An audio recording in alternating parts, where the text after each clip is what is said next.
Vous écoutez votre programme Encouragement du jour. Vous écoutez votre programme Encouragement du jour. Bonjour, aujourd'hui j'aimerais qu'on parle de la vraie victoire, pas celle qu'on célèbre forcément avec des médailles ou des trophées, mais celle qui se cache dans la paix intérieure, que l'on gagne ou que l'on perde.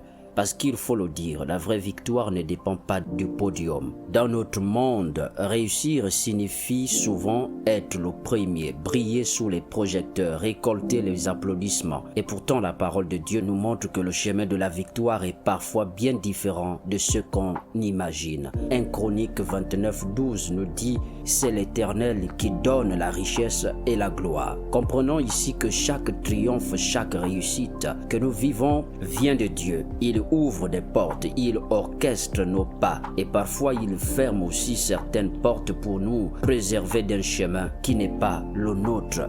Alors, lorsque nous remportons une victoire, levons les yeux vers celui qui nous l'a donné, parce que le sommet sans Dieu n'est qu'un mirage. Mais parlons aussi des défaites. Il y a des moments où, malgré nos efforts, nous perdons. Et dans ces instants, le doute s'installe, le découragement nous envahit. Mes chers auditeurs, écoutez bien ceci. Ce que nous appelons trop vite une défaite peut en réalité être une victoire déguisée. Regardez la croix. Lorsque Jésus est mort sur cette croix, le monde pensait que tout était terminé. Les gens voyaient un homme brisé, abandonné. Le diable lui-même pensait avoir remporté la victoire. Et pourtant, c'était là, dans cette apparente défaite, que la plus grande victoire de l'histoire fut obtenue. La croix n'était pas une fin, c'était le commencement d'une nouvelle vie. Oui, le début de quelque chose qui allait bouleverser le monde et qui continue à le faire jusqu'à nos jours. Frère, ma sœur, ce que tu vois comme une porte qui se ferme peut être une façon pour Dieu de t'empêcher d'entrer là où tu n'étais pas censé être.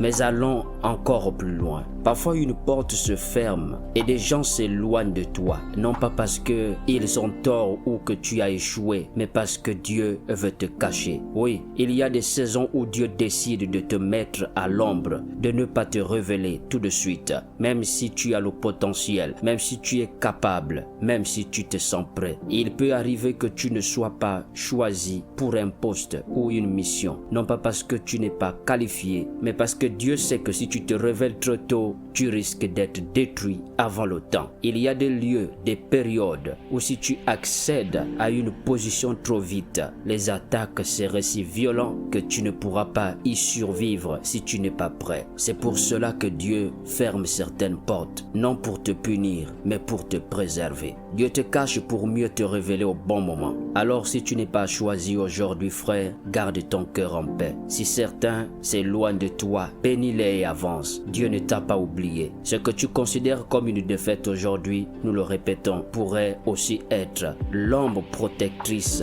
de Dieu sur ta vie. Merci de m'avoir écouté aujourd'hui. N'hésitez pas à partager cette parole avec quelqu'un qui traverse une saison de doute. À très bientôt pour un nouveau partage du jour.